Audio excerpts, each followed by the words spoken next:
कहा भैया हम कहा बोले थे कि रोशन रोही और किरण सिंह का ये सब एक ड्रामा है और सच साबित हुआ ना।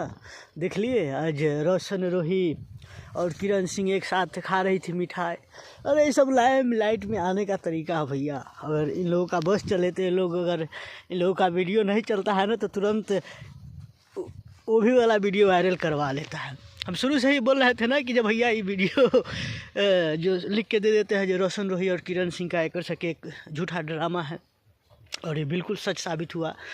आज एगो वीडियो देखे जिस वीडियो में मिठाई खाते हुए देखा हमने रोशन रोही को कुछ वकीलों के साथ, कुछ पत्रकार लोगों के साथ। और हम तो सब बात खेला जानिए रहे थे कि जे 76-75 एगो माही मनीषा है ओकर एगो बहन के नाम हम रखे हुए 76 आ एगो के 75। तो ये लोग भैया 76-75 है, ये सब का बोले।